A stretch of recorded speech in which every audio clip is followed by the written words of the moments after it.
इसके बाद कुछ दिन तक आप सल्लल्लाहु अलैहि वसल्लम खामोश रहे। फिर आप सल्लल्लाहु अलैहि वसल्लम के पास जिब्राइल अलैहिस्सलाम नाजिल हुए। उन्होंने आपको अल्लाह की जानिब से अल्लाह ताला के पैगाम को हर तरफ फैला देने का हुक्म सुनाया। आप सल्लल्लाहु अलैहि वसल्लम ने दोबारा लोगों को जमा फरमाया। उनके सामने ये खुतबा इरशाद फरमाया, अल्लाह की कसम, जिसके सिवा कोई माबूद नहीं, मैं खास तौर पर तुम्हारी तरफ और आम तौर पर सारे इंसानों की तरफ अल्लाह का रसूल बनाकर भेजा गया हूं। अल्लाह की कसम, तुम जिस तरह जागते हो उसी तरह एक दिन हिसाब किताब के लिए दोबारा जगाए जाओगे। फिर तुम जो कुछ कर रहे हो उसका हिसाब तुमसे लिया जाएगा। अच्छाइयों और नेक आमाल के बदले में तुम्हें अच्छा बदला मिलेगा और बुराई का बदला बुरा मिलेगा।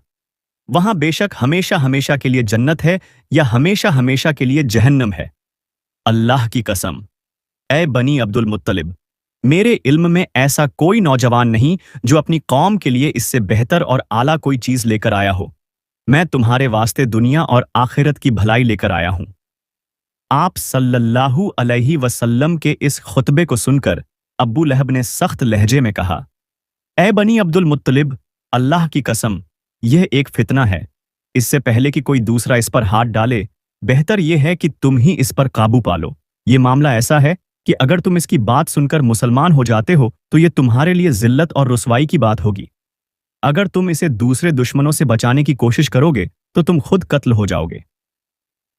इसके जवाब में उसकी बहन यानी नबी अकरम सल्लल्लाहु अलैहि वसल्लम की फूफी सफिया रजी अल्लाहु अन्हा ने कहा, भाई, क्या अपने भतीजे को इस तरह रुसवा करना तुम्हारे लिए मुनासिब है? और फिर अल्लाह की कसम, बड़े बड़े आलिम यह खबर देते आ रहे हैं कि अब्दुल मुत्तलिब के खानदान में से एक नबी जाहिर होने वाले हैं, लिहाजा मैं तो कहती हूं यही वह नबी हैं। अबू लहब को यह सुनकर गुस्सा आया। वह बोला, अल्लाह की कसम, ये बिल्कुल बकवास और घरों में बैठने वाली औरतों की बातें हैं। जब कुरैश के खानदान हम पर चढ़ाई करने आएंगे और सारे अरब उनका साथ देंगे तो उनके मुकाबले में हमारी क्या चलेगी? खुदा की कसम, उनके लिए हम एक निबाला साबित होंगे।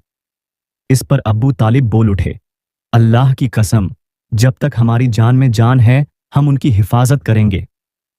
अब नबी करीम सल्लल्लाहु अलैहि वसल्लम सफ़ा पहाड़ी पर चढ़ गए और तमाम कुरैश को इस्लाम की दावत दी।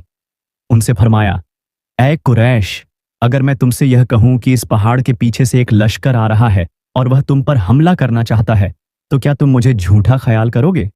सबने एक जबान होकर कहा, नहीं, इसलिए कि हमने आपको आज तक झूठ बोलते हुए नहीं सुना।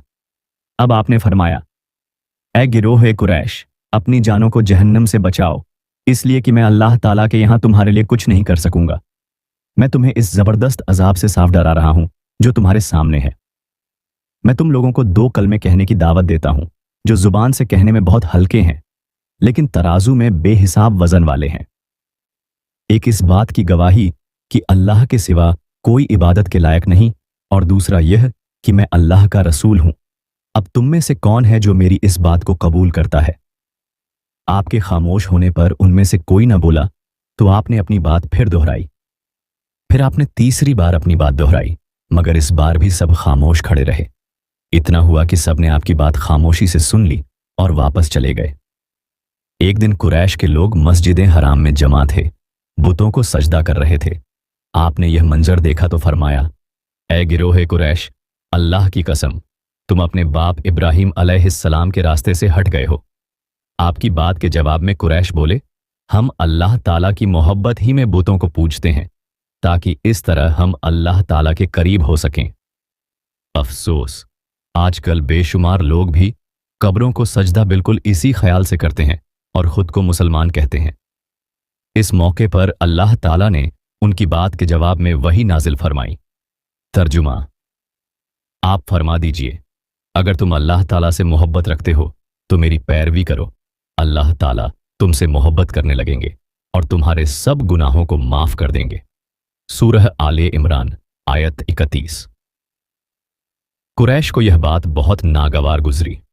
उन्होंने अब्बू तालिब से शिकायत की, अब्बू तालिब, तुम्हारे भतीजे ने हमारे माबूदों को बुरा कहा है, हमारे दीन में ऐब निकाले हैं, हमें बेअकल ठहराया है, उसने हमारे बाप दादाओं तक को गुमराह कहा है। इसलिए या तो हमारी तरफ से आप निपटिए या हमारे और उसके बीच से हट जाइए। क्योंकि खुद आप भी उसी दीन पर चलते हैं जो हमारा है, और उसके दीन के आप भी खिलाफ हैं।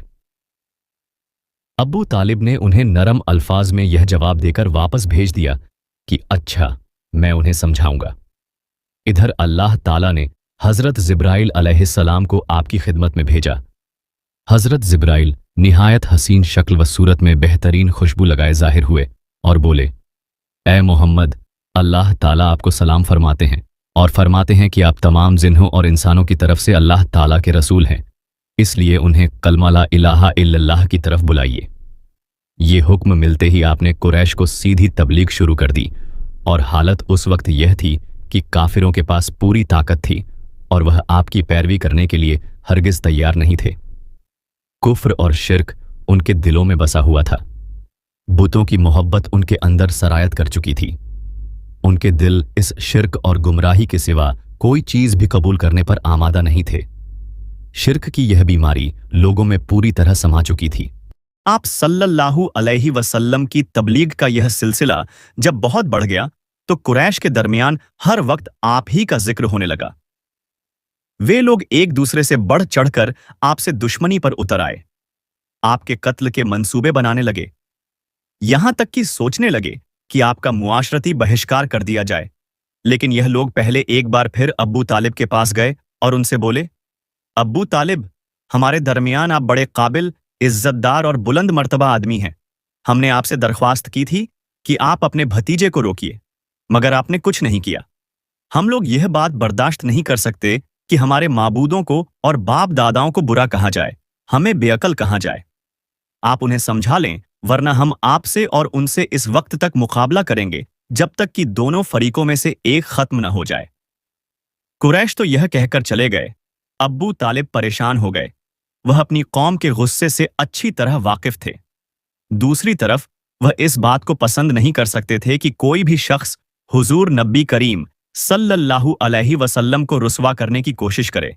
इसलिए उन्होंने हुजूर नबी करीम सल्लल्लाहु अलैहि वसल्लम से कहा, भतीजे, तुम्हारी कौम के लोग मेरे पास आए थे। उन्होंने मुझसे यह कहा है, इसलिए अपने ऊपर और मुझ पर रहम करो और मुझ पर ऐसा बोझ न डालो जिसको मैं उठा न सकूं। अब्बू तालिब की इस गुफ्तगू से नबी अकरम सल्लल्लाहु अलैहि वसल्लम ने ख्याल किया कि अब चचा उनका साथ छोड़ रहे हैं, वह भी अब आपकी मदद नहीं करना चाहते, आपकी हिफाजत से हाथ उठा रहे हैं। इसलिए आपने फरमाया, चचा जान, अल्लाह की कसम, अगर यह लोग मेरे दाएं हाथ पर सूरज और बाएं हाथ पर चांद रख दें और यह कहें कि मैं इस काम को छोड़ दूं, तो भी मैं हरगिज इसे नहीं छोड़ूंगा, यहां तक कि खुद अल्लाह ताला इसको जाहिर फरमा दें। यह कहते हुए आपकी आवाज भर आई, आपकी आंखों में आंसू आ गए। फिर आप उठकर जाने लगे, लेकिन उसी वक्त अब्बू तालिब ने आपको पुकारा, भतीजे, इधर आओ। आप उनकी तरफ मुड़े तो उन्होंने कहा, जाओ भतीजे, जो दिल चाहे कहो, अल्लाह की कसम मैं तुम्हें किसी हाल में नहीं छोड़ूंगा। जब कुरैश को अंदाजा हो गया कि अब्बू तालिब आपका साथ छोड़ने पर तैयार नहीं है, तो वह उमारा बिन वलीद को साथ लेकर अब्बू तालिब के पास आए और बोले, अब्बू तालिब, यह उमारा बिन वलीद है, कुरैश का सबसे ज्यादा बहादुर, ताकतवर और सबसे ज्यादा हसीन नौजवान है। तुम इसे लेकर अपना बेटा बना लो और इसके बदले में अपने भतीजे को हमारे हवाले कर दो, इसलिए कि वह तुम्हारे और तुम्हारे बाप दादा के दीन के खिलाफ जा रहा है। उसने तुम्हारी कौम में फूट डाल दी है और उनकी अक्लें खराब कर दी हैं। तुम उसे हमारे हवाले कर दो ताकि हम उसे कत्ल कर दें। इंसान के बदले में हम तुम्हें इंसान दे रहे हैं। कुरैश की यह बेहुदा तजवीज़ सुनकर अब्बू तालिब ने कहा, अल्लाह की कसम, यह हरगिज नहीं हो सकता। क्या तुम यह समझते हो कि कोई ऊंटनी अपने बच्चे को छोड़कर किसी दूसरे बच्चे की आरजूमंद हो सकती है? उनका जवाब सुनकर मुतिम बिन अदी ने कहा, अब्बू तालिब, तुम्हारी कौम ने तुम्हारे साथ इंसाफ का मुआमला किया है और जो बात तुम्हें नापसंद है उससे छुटकारे के लिए कोशिश की है। अब मैं नहीं समझता कि इसके बाद तुम उनकी कोई और पेशकश कबूल करोगे। जवाब में अब्बू तालिब बोले, अल्लाह की कसम, उन्होंने मेरे साथ इंसाफ नहीं किया, बल्कि तुम सब ने मिलकर मुझे रुस्वा करने और मेरे खिलाफ गठजोड़ करने के लिए यह सब कुछ किया है। इसलिए अब जो तुम्हारे दिल में आए कर लो। बाद में यह शख्स यानी उमारा बिन वलीद हबशा में कुफ्र की हालत में मरा। उस पर जादू कर दिया गया था। इसके बाद यह वहशत ज़्यादा होकर जंगलों और घाटियों में मारा मारा फिरा करता था। इसी तरह दूसरा शख्स मुतिम बिन अदी भी कुफ्र की हालत में मरा। गरज जब अब्बू तालिब ने कुरैश की यह पेशकश भी ठुकरा दी तो मुआमला हद दर्जे संगीन हो गया। दूसरी तरफ अब्बू तालिब ने कुरैश के खतरनाक इरादों को भांप लिया। उन्होंने बनी हाशिम और बनी अब्द अल मुत्तलिब को बुलाया, उनसे दरख्वास्त की कि सब मिलकर आपकी हिफाजत करें, आपका बचाव करें। उनकी बात सुनकर सिवाय अब्बू लहब के सब तैयार हो गए। अब्बू लहब ने उनका साथ न दिया। यह बदबख्त सख्ती करने और आपके खिलाफ आवाज उठाने से बाज न आया। इसी तरह जो लोग आप पर ईमान ले आए थे उनकी मुखालिफत में भी अब्बू लहब ही सबसे पेश था। आपको और आपके साथियों को तकलीफें पहुंचाने में भी यह कुरैश से बढ़ चढ़कर था। आपको तकलीफें पहुंचाने के सिलसिले में हजरत अब्बास रजी अल्लाहु अन्हु एक वाकया बयान करते हैं। फरमाते हैं, एक रोज मैं मस्जिद हराम में था कि अब्बू जहल वहां आया और बोला, मैं खुदा की कसम खाकर कहता हूं, अगर मैं मोहम्मद को सजदा करते हुए देख लूं। अबूल हकम, क्या हुआ? जवाब में उसने और ज्यादा हैरान होकर कहा, जो मैं देख रहा हूं क्या तुम्हें वह नजर नहीं आ रहा? उसकी बात सुनकर लोग और ज्यादा हैरान हुए और बोले, तुम्हें क्या नजर आ रहा है अब्बू अल हकम? इस पर अब्बू जहल ने कहा, मुझे अपने और उनके दरमियान आग की एक खंदक नजर आ रही है। इसी तरह एक दिन अब्बू जहल ने कहा, ऐ गरोह कुरैश, जैसा कि तुम देख रहे हो, मोहम्मद तुम्हारे दीन में ऐब डाल रहा है, तुम्हारे माबूदों को बुरा कह रहा है, तुम्हारी अक्लों को खराब बता रहा है और तुम्हारे बाप दादाओं को गालियां दे रहा है। इसलिए मैं खुदा के सामने अहद करता हूं कि कल मैं मोहम्मद के लिए इतना बड़ा पत्थर लेकर बैठूंगा जिसका बोझ वह बर्दाश्त नहीं कर सकेंगे। ज्यों ही वह सजदे में जाएंगे, मैं वह पत्थर उनके सर पर दे मारूंगा। इसके बाद तुम लोगों को इख्तियार है, चाहो तो इस मुआमले में मेरी मदद करना और मुझे पनाह देना, चाहो तो मुझे दुश्मनों के हवाले कर देना, फिर बनी अब्द मनाफ मेरा जो भी हश्र करें। यह सुनकर कुरैश ने कहा, अल्लाह की कसम, हम तुम्हें किसी कीमत पर दगा नहीं देंगे, इसलिए जो तुम करना चाहते हो इत्मीनान से करो। दूसरे दिन अब्बू जहल अपने प्रोग्राम के मुताबिक एक बहुत भारी पत्थर उठा लाया और लगा नबी अकरम सल्लल्लाहु अलैहि वसल्लम का इंतजार करने। उधर नबी अकरम सल्लल्लाहु अलैहि वसल्लम भी आदत के मुताबिक सुबह की नमाज के बाद वहां तशरीफ ले आए। उस वक्त आपका किबला बैत उल मुकद्दस की तरफ था। आप नमाज के लिए रुकन यमानी और हजर असवद के दरमियान खड़े हुआ करते थे, काबे को अपने और बैत उल मुकद्दस के दरमियान कर लिया करते थे। आपने आते ही नमाज की नीयत बांध ली। उधर कुरैश के लोग अपने अपने घरों में बैठे इंतजार कर रहे थे कि देखें आज क्या होता है, अब्बू जहल अपने प्रोग्राम में कामयाब होता है या नहीं। फिर ज्यों ही आप सजदे में गए, अब्बू जहल ने पत्थर उठाया और आपकी तरफ बढ़ा। जैसे ही वह आपके नजदीक हुआ, एकदम उस पर लर्जा तारी हो गया, चेहरे का रंग उड़ गया। घबराहट के आलम में वहां से पीछे हटाया। उधर पत्थर पर उसके हाथ इस तरह जम गए कि उसने चाहा हाथ उस पर से हटा ले, लेकिन हटा न सका। कुरैश के लोग फौरन उसके गिर्द जमा हो गए और बोले, अब्बू अल हकम, क्या हुआ? उसने जवाब दिया, मैंने रात को तुमसे जो कहा था उसको पूरा करने के लिए मैं मोहम्मद की तरफ बढ़ा, मगर जैसे ही उनके करीब पहुंचा एक जवान ऊंट मेरे रास्ते में आ गया। मैंने उस जैसा जबरदस्त ऊंट आज तक नहीं देखा। वह एकदम मेरी तरफ बढ़ा जैसे मुझे खा लेगा। जब इस वाक़े का जिक्र नबी अकरम सल्लल्लाहु अलैहि वसल्लम से किया गया तो आपने फरमाया, वह जिब्रील अलैहिस्सलाम थे, अगर वह मेरे नज़दीक आता तो वह ज़रूर उसे पकड़ लेते।